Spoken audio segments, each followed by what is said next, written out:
গতকাল সারাদিন বিরোধীদের অনেক কান্নাকাটি শুনলাম ফ্রি স্কুল স্ট্রিট পেভমেন্টের ফুটপাতে দুধ গরম করা নিয়ে, কিন্তু কেউ এক বাটি দুধ নিয়ে এগিয়ে যায়নি এই পরিবারের কাছে। সবাই রাজনীতির আগুনে রুটি সেকেছে। অবশ্যই এক্সপেক্ট করব কি করে, যারা 28 বছর কংগ্রেস, 34 বছর সিপিএম আর 15 বছর তৃণমূল কংগ্রেস, যারা মানুষের শুধু অ্যাডভান্টেজ নিয়েছে, মানুষকে ঠকিয়েছে, যারা অপারেশন সানশাইন করেছে, আর 15 বছর তৃণমূল তো মানবিকতা কাকে বলে সেটা তো তারা বাংলার মানুষকে ভালোই দেখিয়েছে, আমাকে আলাদা করে বলার কিছু নেই। যারা পয়সা নিয়ে ফুটপাতে হকার বসিয়েছে আর সারা কলকাতা, সারা বাংলাকে শেষ করে রেখে দিয়েছে, ছত্রে ছত্রে দুর্নীতি করেছে, এমন কোনো সেকশন নেই যেখানে দুর্নীতি হয়নি। আজকে তাদের কাছ থেকে অন্তত আমাদের মানবিকতা কাকে বলে শিখতে হবে না।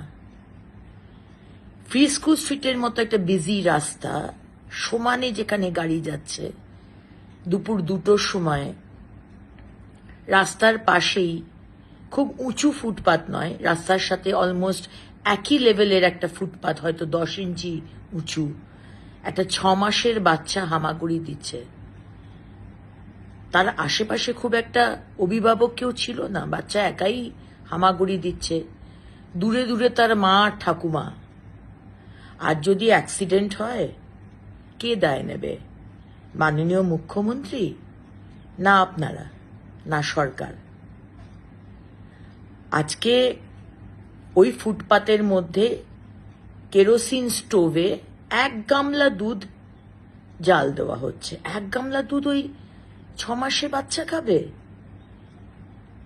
আর স্টোভে আগুন জ্বালিয়ে যে রাস্তা দিয়ে, যে ফুটপাত দিয়ে অনবরত লোক যাচ্ছে, ছোট বাচ্চারা স্কুল থেকে যাচ্ছে, যে কোনো সময় অ্যাক্সিডেন্ট হবে। আর যদি অ্যাক্সিডেন্ট হয়, কে দায় নেবে? ইউডিএমএ দপ্তর, নগর উন্নয়ন দপ্তর, পুলিশ, সরকার, না আপনারা? আজকে মানবিকতার কথা বলা হয়েছে, আমরা মানবিক, আপনাদের থেকে মানবিকতা শিখতে হবে না। এই ঘটনার 5 দিন আগে আমাদের সমস্ত চেম্বার্সের সাথে মিটিং হয়েছে, খবর নিয়ে নিতে পারেন, যেখানে স্লাম ডেভেলপমেন্ট, স্লাম রিহ্যাবিলিটেশন বলে একটি প্রোগ্রাম আছে। 5টা টাওয়ার যদি ইকোনমিক উইকার সেকশনের জন্য তৈরি করেন, ফ্রিতে দেন, তাহলে 5টা যারা যে টাওয়ার বিক্রি করতে পারবেন, যে ফ্ল্যাট বিক্রি করতে পারবেন, সেইটা করে সরকার জমি দেবে, এরকম একটি প্রোগ্রাম, সেটার বিষয়ে আমরা আলোচনা করেছি। কারণ আমরা স্লাম রিলোকেট করতে চাই। এই পরিবারকে আগেও বলা হয়েছে, আপনারা নিজের বাড়িতে চলে যান, হোমে থাকুন। এই ক্যামেরাতেই তো মহিলা বলছেন আমাকে, আমি ধাপাতে থাকি।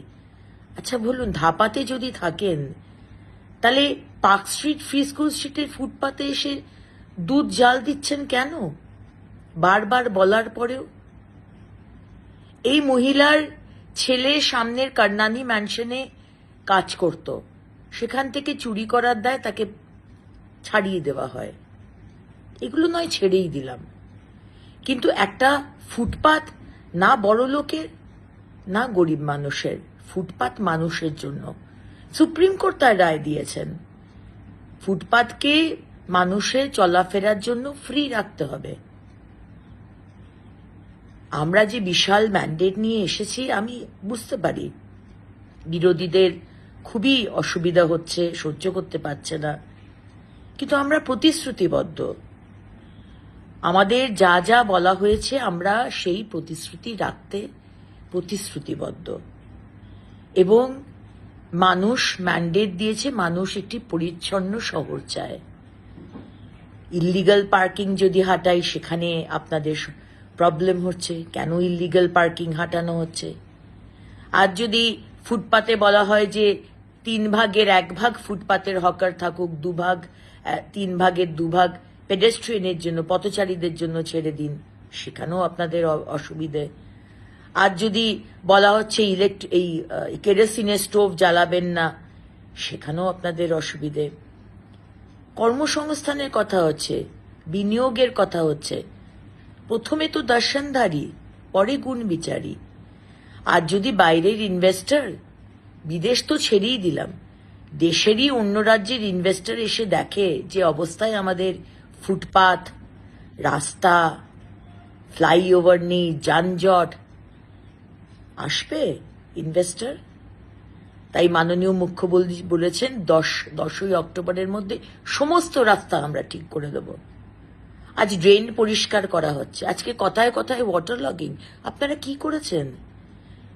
28 বছর, 34 বছর, 15 বছর কেন এই মানুষগুলোর মাথায় ছাদ দেননি? সরকার তো আপনাদের হাতে ছিল, কেন কর্মসংস্থান দেয়নি? কেন টাকা দিয়ে চুরি করে, দুর্নীতি করে হকার বসিয়েছেন? আর আজকে আপনারা বড় বড় কথা বলেন।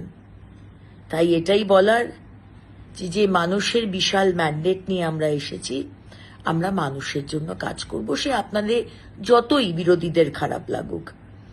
এবং কেন খারাপ লাগছে সেটা আমরা বুঝতে পারছি। মানুষ ইললিগাল পার্কিং থাকবে না, ফুটপাথ পরিষ্কার পরিচ্ছন্ন থাকবে, মানুষ ইজিলি চলাফেরা করবে, স্লামদের জন্য আলাদা অ্যাপার্টমেন্ট হবে, আলাদা বাসস্থান হবে, প্রধানমন্ত্রীর আবাস যোজনা গ্রামীণ এবং আরবান আছে, সেখানে ব্যবস্থা করা হবে, স্লাম রিহ্যাবিলিটেশন স্কিম যেটা আছে তার মধ্যে ব্যবস্থা করা হবে, ইনভেস্টমেন্ট আসবে, ল্যান্ড পলিসিও হবে, আর ইজ অফ ডুইং বিজনেসও হবে। কিন্তু প্রথমে শহরটাকে, কলকাতা পশ্চিমবঙ্গের মুখ, জানলা, সেটাকে সুন্দর করতে হবে। আমাদের সবাইকে ডিসিপ্লিন হতে হবে, সবাইকে। একা একটা সরকারের পক্ষে সম্ভব নয়। আর বিরোধীরা, আপনারা কোনোদিন কাউকে, যে দলে ছিলেন, অন্য দলরা কোনোদিন কাউকে কাজ করতে দেননি, শুধু বিরোধিতাই করে গেছেন। অবশ্যই বিরোধিতা করবেন, কনস্ট্রাকটিভ বিরোধিতা করুন, ডিস্ট্রাকটিভ বিরোধিতা করবেন না, অনাবশ্যক সমালোচনা করবেন না। হ্যাঁ, আমি হয়তো চিৎকার করে বলেছি, সেটা হয়তো আমার আরেকটু সফটলি বা একটু বুঝিয়ে বলা দরকার ছিল। আরো ভালো ভালো খবর দেখতে সাবস্ক্রাইব করুন বাংলা হান্টের ইউটিউব চ্যানেল। বাংলা হান্টের আরো খবর দেখতে নজর রাখুন। বাংলা খবর মানেই বাংলা হান্ট।